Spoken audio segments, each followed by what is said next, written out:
All right, welcome to this explainer. Today, we're going to completely dissect the very DNA of the Indian Constitution. If you're a focused learner, or especially if you're a UPSC aspirant gearing up for your civil services exams, you are exactly where you need to be.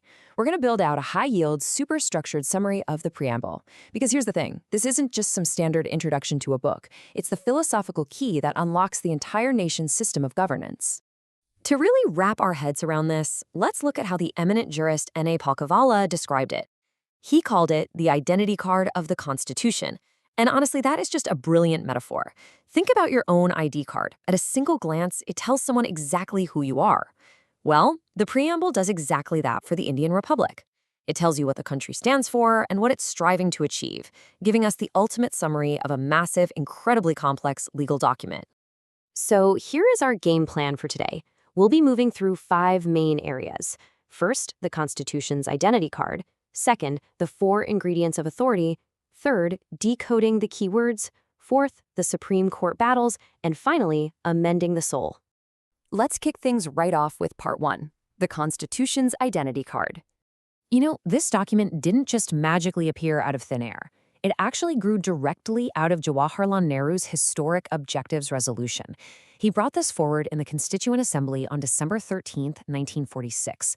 It was this resolution that laid down the fundamental philosophy of the whole constitutional structure.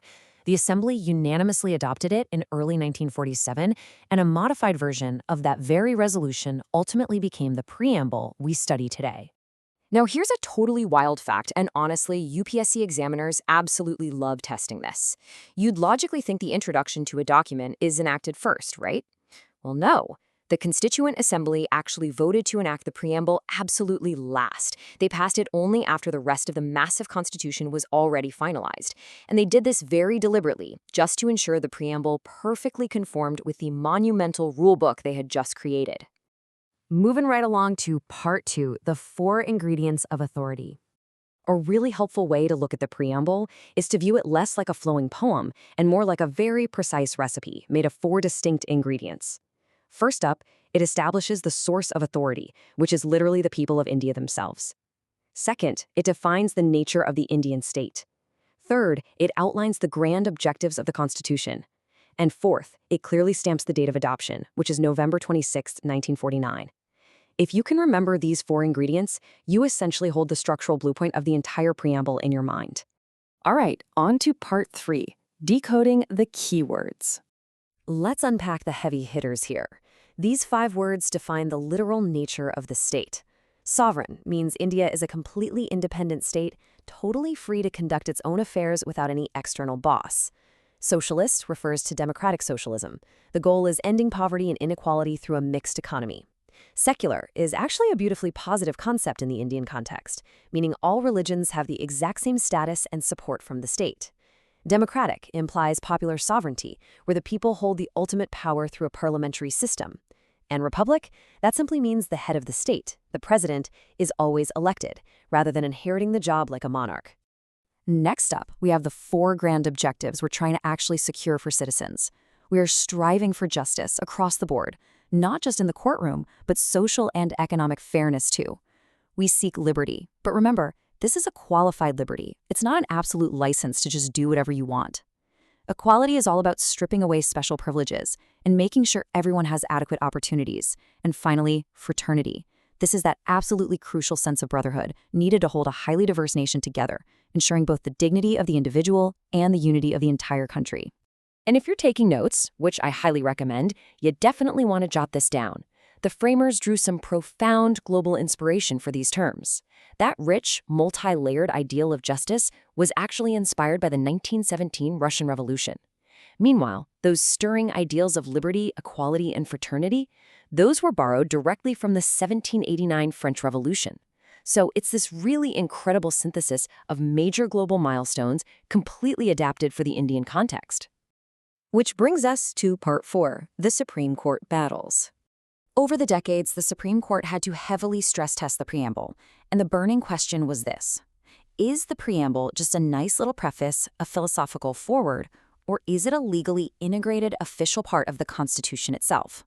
Now, I know that might sound like pure legal pedantry, but the answer literally determines how the entire Constitution is interpreted by the courts.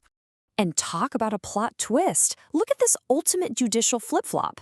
In the 1960 Barubari Union case, the court declared that despite all its obvious significance, the preamble is officially not a part of the Constitution. But wait, 13 years later, in the truly monumental case of Anandabarthi case of 1973, the court realized it made a massive error.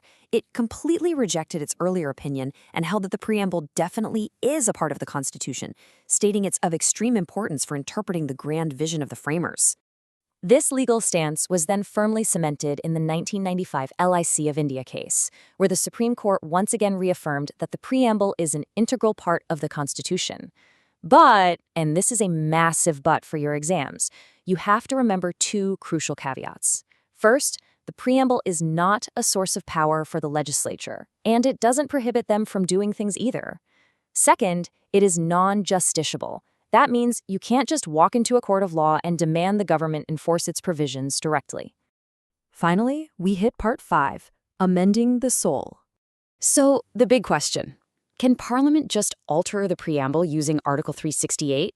Well, going back to that Kesavananda Bharati case, the answer is yes. The preamble absolutely can be amended.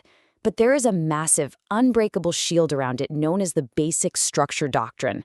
Parliament can make amendments, but the preamble's foundational identity, all those fundamental features we just decoded, must remain completely untouched.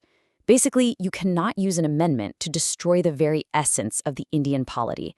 Which brings us to a massively important, highly testable number that you need to commit to memory, 42. This represents the 42nd Constitutional Amendment Act of 1976. Without a doubt, this is one of the most significant amendments in all of Indian history. This 1976 amendment is literally the first and actually the only time the preamble's text has ever been altered since it was adopted. It officially injected exactly 3 specific words right into the Constitution's identity card: socialist, secular, and integrity. Naturally, this amendment was challenged in court, but it was held to be entirely valid, permanently expanding the explicit vocabulary of what the Indian Republic aims to be. As we wrap up this explainer, I think it's crucial we take a step back from the textbook and look at reality. The preamble demands fraternity to assure the unity and integrity of the nation. Yet, when we look at the modern communal, linguistic, and caste frictions that the source material points out, it leaves us with a pretty provocative question. We have to ask ourselves, has the grand, noble vision laid out in this identity card truly been fulfilled? Or does the preamble remain an ongoing project, a compass pointing toward a destination we are still fighting to reach? Keep that in the back of your mind as you dive deeper into the rest of the polity. Thank you so much for joining us, and keep learning.